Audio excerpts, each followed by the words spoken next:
Hello, dear students. In the previous class, we started uh, a new chapter, that is the cost of capital,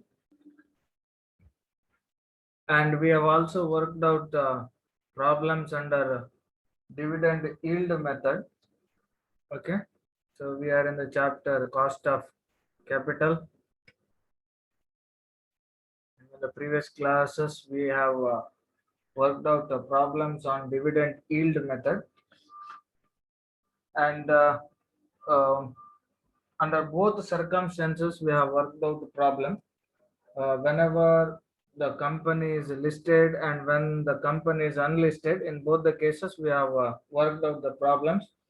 The one difference in both these two methods is computation of a market price. When the companies are listed in the stock exchange, we can easily get market price, but in the case of unlisted companies, it is difficult to get market price.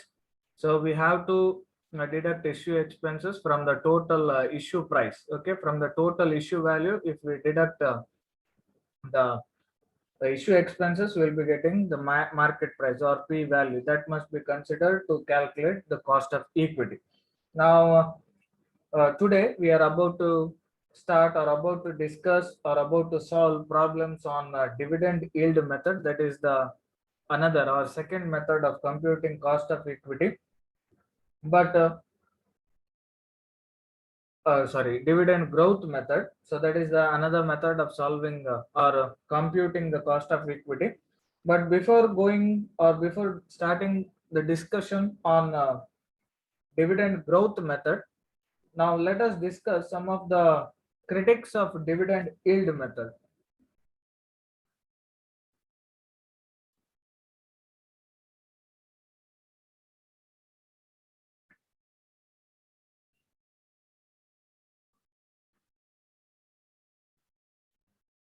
Critics of dividend yield method. Now, dividend growth method is the improvisation of dividend yield method because of the critics or because of certain drawbacks that dividend yield method is having. Because of that reason, dividend growth method is uh, adopted. Now, here let us discuss the few critics of dividend yield method. The first critic of dividend yield method is here it believes that dividend alone determines the market price or value of shares, because here the formula, cost of equity is equal to dividend divided by p into 100. Okay, now here the cost of equity is purely based on the dividend. So this is the assumption of dividend yield method, and which is not right, because the companies which are having a growth potential. Okay, so suppose if you take any company for that matter, okay, which is having growth potential in the sense in future, ನಾವು assume ಮಾಡಬಹುದು ತುಂಬಾ ಒಳ್ಳೆ return ಕೊಡ್ತದೆ ಅಂತ ಹೇಳಿ. So that kind of company, even if they don't declare dividend, in the sense, so even if they declare zero dividend also, so there will be a cost, maybe because of the existing equity shareholders expectation for bonus issue of shares, or on the assumption of the ownership of nature of ownership of equity shareholders. In the sense, ಈಗ ನೋಡಿ ಇಲ್ಲಿ cost of ಇಕ್ವಿಟಿಗೆ dividend declare zero ಇದ್ದಾಗ ನಾವು cost of equity calculate ಮಾಡ್ಲಿಕ್ಕೆ ಆಗೋದಿಲ್ಲ. Cost of equity will be zero only. So this is not right, this is wrong. Okay, why? Because as I've already said, even if the companies which are having a growth potential, even though they are not declaring any dividend for that matter, definitely the cost of equity will be much higher, okay, of such kind of companies. So it is because of two assumptions. One is the existing equity shareholders, whenever the firm is not declaring dividend, or firm is not rewarding them any dividend, in that situation they may expect capital appreciation in the form of bonus issue of shares. Okay, some reward they expect. Okay, their capital ನೀವೇನು investment ಮಾಡಿದಿರಿ, so ಅದು double ಆಗಬೇಕು ಅಂತ ಹೇಳಿ ನಿಮ್ಮ ಮನಸ್ಸಲ್ಲಿ ಇರ್ತದೆ. They expect capital appreciation in the sense their investment, they they expect certain reward for their investment. So they expect, if you are not declaring dividend, they expect bonus equity shares. Okay, so in the form of capital appreciation.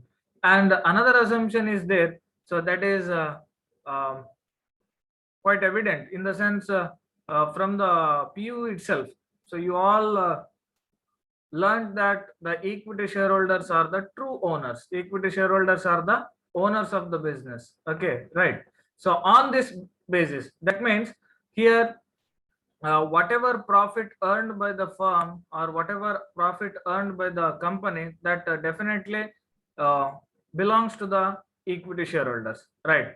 So on this basis, so we are assuming that even if you declare zero dividend, so there is cost of equity, because whatever profit you are earning, that belongs to the owners only and no one else. Of course, the creditors or maybe the financial institutions which give loan, of course they are having a right over the profit, but the right is limited to their loan. Okay, so whatever loan they have given to the firm, so up to that extent they are having a right. But after that, whatever remains in the business or whatever remains in the firm, maybe in the form of profit or maybe in any other form, that definitely that belongs to the equity shareholders. So on this basis, the cost of equity is there, and which is much higher than the any other company which is not which is rewarding dividend actually. Okay, so this is about the first limitation. So here first limitation is that it believes dividend alone determines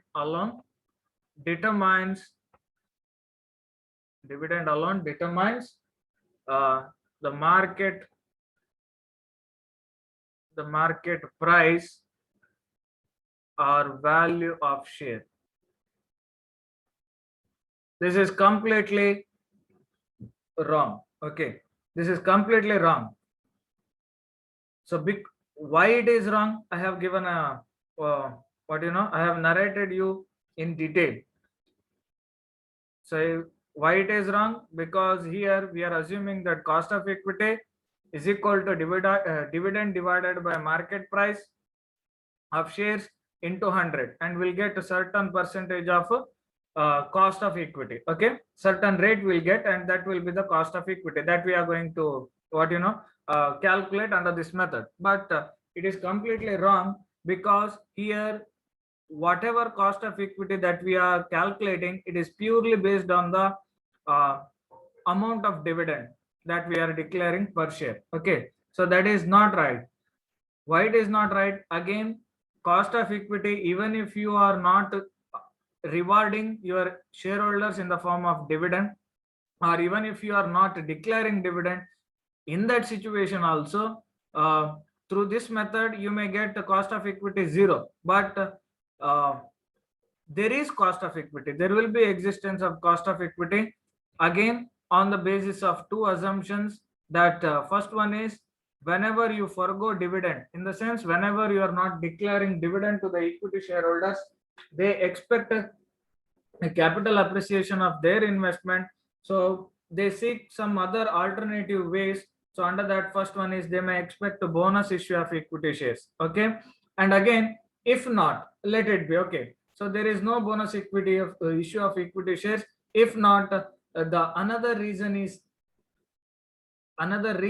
or another logical thing is that the whatever profit is earned by the firm, or whatever profit remained in the business, so that belongs to the equity shareholders only, so because they are the true owners. Okay, so on this basis, even if you are not rewarding any dividend, so whatever profit is earned, that belongs to the equity holders, and thereby there exists cost of equity. So usually the cost of equity in these situations much higher than the any other normal firm. So this is about the first limitation. I hope you understood. Then the second limitation is that when there is no dividend, cost of equity becomes zero, as I've already explained. So which is not true. And yeah, shareholders may expect bonus shares in the form of a dividend. Since the shareholders are the true owners, company earnings belongs to them only. So even if company doesn't pay dividend, cost will be highest. Now the second critic is that no dividend is equal to no cost of equity is wrong. Okay, so no dividend means there is cost of equity. So this is the second critic of this method. So this is about the critics of dividend yield method. Now let us move towards the dividend growth method, the second method of computing cost of equity, dividend growth method.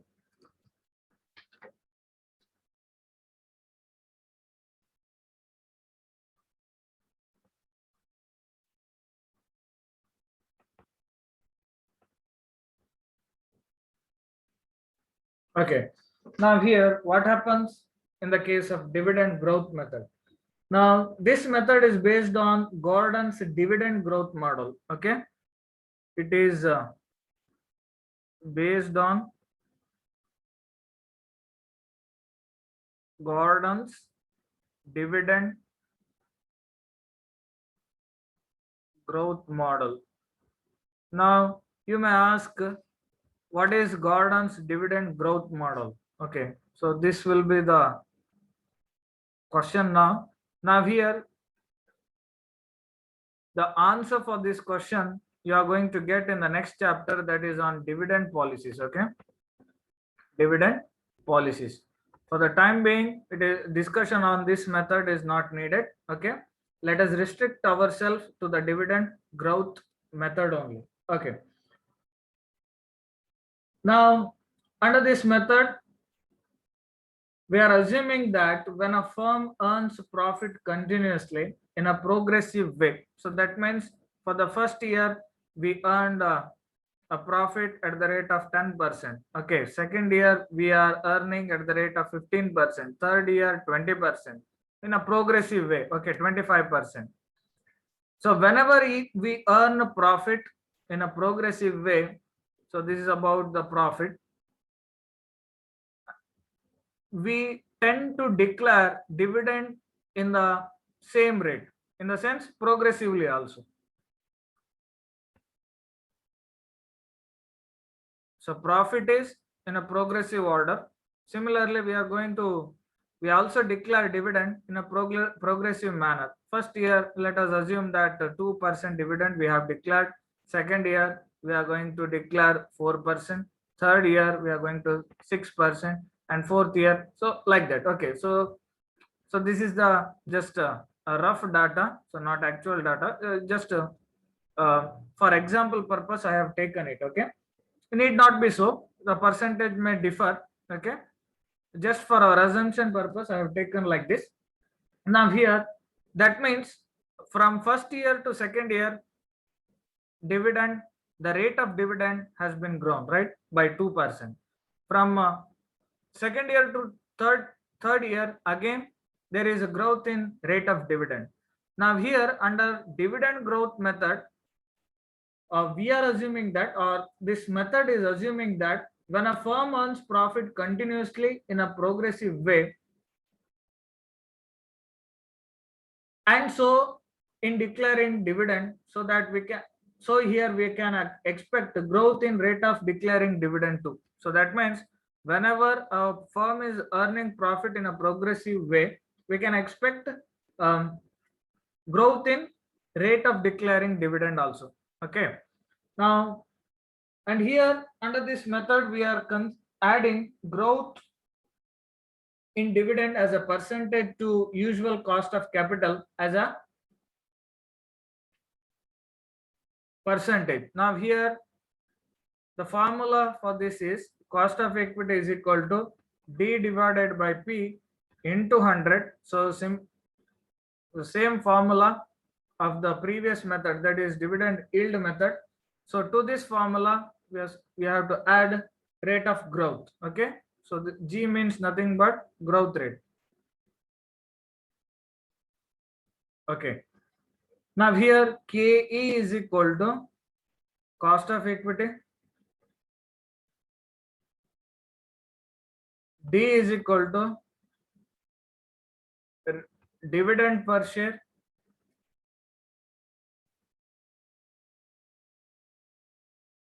P is equal to market price, G is equal to growth rate. I repeat once again, under dividend growth method, we are assuming that the profit is earned by the firm or will be earned by the firm in a progressive way. That means a continuous profit will be earned by the firm in a progressive way. Year after year, the rate of earning will increase when we compare it to the previous year. And whenever there is an increase in rate of earning profit, definitely firm will declare dividend in the same proportion or in a same way. Okay, that means here in declaring dividend also, the rate of dividend will be in a progressive way. So first year they have earned 10% of profit, and here the rate of declaration of dividend is 2%. Second year they have earned 15% of profit, so 5% more than the previous year. Now here in the second year they are not going to reduce the percentage of declaration of dividend from 2 to 1 mododilla. So instead they are rewarding by 4%. That means they are giving 2% hike in declaration of dividend. So this is what progressive means. Okay, now that means there is growth, right? There is growth in declaration of dividend. So the traditional formula, what we are going to do is we are adding that growth rate of a dividend. So this is the one difference. Okay, a slight normal ಏನು ಹೇಳ್ತೇವೆ ಸಣ್ಣ ಒಂದು ವ್ಯತ್ಯಾಸ ಅಷ್ಟೇ. Okay, so otherwise the formula will remain same. D is equal to dividend per share, P is equal to market price, and only the difference is here we are adding G, that is growth rate. And in the problem all the information will be given, growth rate will be given. So we have to just fit the things into the formula. Only that much work we have to do here under dividend growth method. And mattome heltene, dividend growth method just ಸ್ವಲ್ಪ improvisation of dividend yield method. ಇಲ್ಲಿ ನಾವೇನ್ ಮಾಡ್ತೇವೆ ಅಂತ ಹೇಳಿದ್ರೆ, ಯಾವಾಗ company ಅಥವಾ firm ಏನಾಗ್ತದೆ continuous ಆಗಿ ಇಯರ್ ಬೈ ಇಯರ್ ಒಳ್ಳೆ ಪರ್ಫಾರ್ಮೆನ್ಸ್ ಮಾಡಿ ಪ್ರಾಫಿಟ್ ಅನ್ನ ಅರ್ನ್ ಮಾಡ್ತಾ ಇರ್ತದೆಯೋ ಆ ಸಂದರ್ಭದಲ್ಲಿ ಡಿವಿಡೆಂಡ್ ಡಿಕ್ಲೇರ್ ಮಾಡೋದು ಕೂಡ ಜಾಸ್ತಿ ಆಗ್ತಾ ಹೋಗ್ತದೆ ಅಂತ ಹೇಳಿ. ಇಲ್ಲಿ ಎಕ್ಸಾಂಪಲ್ ಅಲ್ಲಿ ನೋಡಿ, ಫಸ್ಟ್ ಇಯರ್ಗೆ 10% ಪ್ರಾಫಿಟ್ ಅರ್ನ್ ಆಗಿದೆ, ಸೆಕೆಂಡ್ ಇಯರ್ಗೆ 15% ಪ್ರಾಫಿಟ್ ಅರ್ನ್ ಆಗಿದೆ, ಥರ್ಡ್ 20% ಪ್ರಾಫಿಟ್ ಅರ್ನ್ ಆಯ್ತು, ಫೋರ್ತ್ ಇಯರ್ಗೆ 25% ಅರ್ನ್ ಆಯ್ತು. ಡಿವಿಡೆಂಡ್ ಡಿಕ್ಲೇರ್ ಮಾಡೋದು ಕೂಡ 2%, 4%, 6%, 8% ಅಂತ ಹೇಳಿದ್ರೆ ಪ್ರಾಫಿಟ್ ಅರ್ನ್ ಮಾಡೋದು ಜಾಸ್ತಿ ಆದ ಹಾಗೆ ಡಿವಿಡೆಂಡ್ ಡಿಕ್ಲೇರ್ ಮಾಡೋದು ಕೂಡ ಜಾಸ್ತಿ ಆಗ್ತಾ ಹೋಗಿದೆ.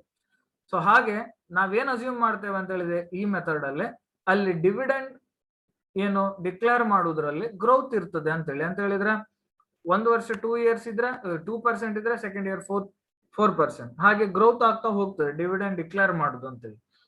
ಸೊ ಆ ಬೇಸಿಸ್ ಅಲ್ಲಿ, ಆ ಅಸಂಪ್ಷನ್ ಅಲ್ಲಿ ನಾವೇನ್ ಮಾಡ್ತಾ ಇದ್ದೇವೆ ಅಂತ ಹೇಳಿದ್ರೆ ಕಾಸ್ಟ್ ಆಫ್ ಇಕ್ವಿಟಿಯನ್ನ ಕ್ಯಾಲ್ಕುಲೇಟ್ ಮಾಡುವಂಥದ್ದು. So formula simple, KE that is cost of equity, D divided by P. D ಅಂತ ಹೇಳಿದ್ರೆ ಡಿವಿಡೆಂಡ್ ಪರ್ ಶೇರ್, ನಿಮ್ಗೆ ಗೊತ್ತಿದೆ ಪ್ರೀವಿಯಸ್ ಪ್ರಾಬ್ಲಮ್ ನ ಹಾಗೆ, ಪ್ರೀವಿಯಸ್ ಮೆಥಡ್ ನ ಹಾಗೆ. P ಅಂತ ಹೇಳಿದ್ರೆ market price, same like previous method. ಇಲ್ಲಿ ಜಿ ಅಂತ ಹೇಳಿದ್ರೆ ಗ್ರೋತ್ ರೇಟ್, ಅದನ್ನ ಮಾತ್ರ ನಾವು ಆಡ್ ಮಾಡ್ಬೇಕಾಗಿರುವಂತದ್ದು. ಫಸ್ಟ್ ನಾವೇನ್ ಮಾಡ್ಬೇಕಂತ ಹೇಳಿದ್ರೆ ಈ ಫಾರ್ಮುಲಾ ಹಾಕಿ ನಾವು ಕಾಸ್ಟ್ ಆಫ್ ಈಕ್ವಿಟಿಯನ್ನ ಕ್ಯಾಲ್ಕುಲೇಟ್ ಮಾಡುದು. So this is for the present year and plus growth rate problem ಅಲ್ಲಿ ಕೊಟ್ಟಿರ್ತಾರೆ, ಅದನ್ನ ಸಿಂಪಲ್ ನಾವು ಆಡ್ ಮಾಡಿದ್ರೆ ಆಯ್ತು. So will be getting the cost of equity including the rate of growth. So ಇದಿಷ್ಟು the theoretical aspect of dividend growth method. Now let us solve some of the problems on dividend growth method in the next session. Thank you.